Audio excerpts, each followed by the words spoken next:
Hi students, இன்னைக்கு நம்ம பார்க்க போற topic acceleration due to gravity. Okay? So இங்க இப்போ நம்ம ஒரு பால் வந்து மேல பண்றோம்னு வைங்களேன். அது என்ன பண்ணும்? ஒரு certain height போயிட்டு திரும்ப கீழ வந்து விழுந்துரும். இல்லையா?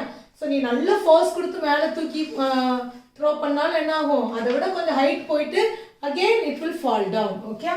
So ஒரு பால் நீ த்ரோ பண்ணும்போது என்ன ஆகுது?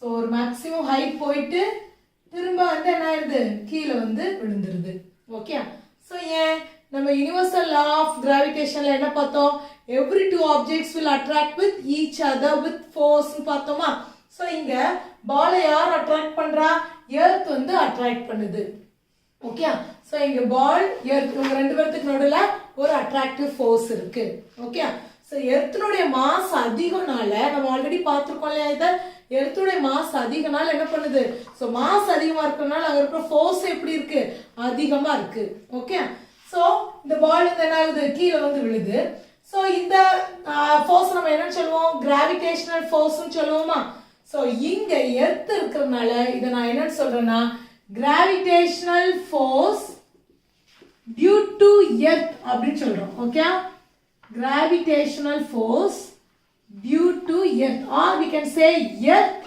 gravitational force earth nude gravitational force okay புரியுதா சோ நார்மலா ரெண்டு ஆப்ஜெக்ட் நடுவுல இருக்கிற அட்ராக்டிவ் ஃபோர்ஸ் நம்ம என்ன சொன்னோம் force of gravitation சொன்னோம் அல்லது gravitational force னு சொன்னோம் சோ இங்க எர்த்னால நம்ம என்ன சொல்றோம் earth's gravitational force னு சொல்றோம் ஓகேவா ரைட் சோ இப்போ இந்த ஆப்ஜெக்ட் பாத்தீங்கன்னா ஒரு certain heightல இந்த இன்ஸ்டன்ட்ல அதோட velocity வந்து 0 ஆ இருக்கும் ஓகேவா சோ திரும்ப இந்த ஆப்ஜெக்ட் வந்து கீழ விழும்போது பாத்தீங்கன்னா சோ இந்த velocity என்ன ஆயிட்டே இருக்கும் எனக்கு இன்கிரீஸ் ஆயிட்டே இருக்கும் velocity வந்து சேஞ்ச் ஆயிட்டே இருக்கு ஓகேவா சோ இந்த சேஞ்ச் இன் velocity நம்ம என்னன்னு சொல்லுவோம் change in velocity is called as acceleration இல்லையா சோ velocity சேஞ்ச் ஆகுறனால நாம என்ன சொல்லலாம் இந்த பால் வந்து accelerate ஆகுதுன்னு சொல்லலாம் ஓகேவா புரியுதா ஓகே நெக்ஸ்ட் நம்ம நியூட்டன் செகண்ட் லால என்ன பார்த்திருக்கோம் F is equal to ma that is so every body will accelerate only under the action of force so object வந்து accelerate ஆகுதுன்னா அது யாரால தான் accelerate ஆகுது only by the force okay force apply பண்ணாதான் அந்த ஆப்ஜெக்ட்னுடைய velocityல எனக்கு சேஞ்ச் ஆகுது அந்த ஆப்ஜெக்ட்னுடைய மொமெண்டம்ல நமக்கு சேஞ்ச் ஆகுது இல்லையா சோ எனக்கு velocity சேஞ்ச் ஆகும்போது நம்ம என்ன சொல்லிடுவோம் acceleration ஓகே சோ ஒரு ஆப்ஜெக்ட் accelerate ஆகணும்னா கண்டிப்பா அது காரணம் force அப்ப இங்க இந்த பால் வந்து accelerate ஆகிறதுக்கு எந்த force காரணமா இருக்கு gravitational force due to earth okay so இந்த ஆப்ஜெக்ட் accelerate ஆகிறதுக்கு காரணம் யாரு gravitational force due to earth so இந்த acceleration நம்ம எப்படி சொல்றோம் அப்படினா acceleration due to gravity okay இத நம்ம வெறுமனே acceleration சொல்லாம acceleration due to gravity so it was denoted by the symbol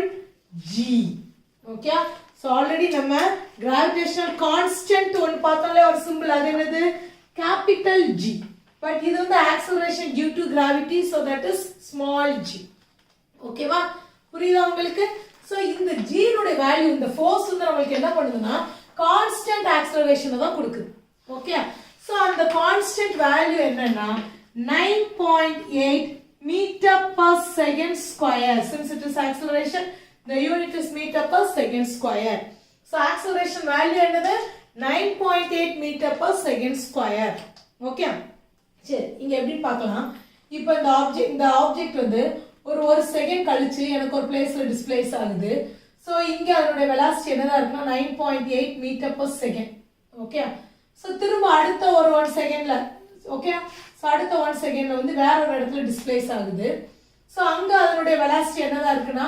19.6 metre per second okay and again next ஒரு 1 செகண்ட் கழிச்சு திரும்ப அதோட velocity என்னதா இருக்குன்னா 29.4 மீட்டர் per second இந்த மாதிரி போகுது ஓகே சோ இங்க கவனிங்க டைம் இங்க velocity ன்னு எடுத்துக்குறோம் okay so for 1 second it is 9.8 meter per second so for 2 seconds இது என்னதா இருக்கு 19.6 meter per second for 3 second இது என்னதா மாறுது 29.4 meter per second okay so இப்போ இங்க நீங்க நல்லா கவனிச்சு பாருங்க, ரெண்டு வெலாசிட்டிக்கு நடுவில் ஓகே. ஸோ எவ்வளோ என்ன வேரியேஷன் இருக்குன்னு பாருங்க. ஸோ இதுக்கும் நடுவில் டிஃப்ரென்ஸ் என்ன இருக்கு? 9.8 metre per second okay. So இது ரெண்டுக்கும் நடுவில் எவ்வளோ டிஃப்ரென்ஸ் இருக்குன்னு பாருங்க, 9.8 மீட்டர் பர் செகண்ட். அப்படின்னா என்ன அர்த்தம்? So the velocity is varying 9.8 metre per second for every 1 second இல்லையா? ஒவ்வொரு செகண்டுக்கும் அதனுடைய வேரியேஷன் எவ்வளவு இருக்கு? ஃபர்ஸ்ட் இங்க 9.8, அடுத்து ஒரு செகண்ட் ஆகும்போது அதனுடைய வேரியேஷன் அது இருந்தது 19.6. சோ எவ்வளவு வேரி ஆயிருக்கு? 9.8 மீட்டர் per செகண்ட்.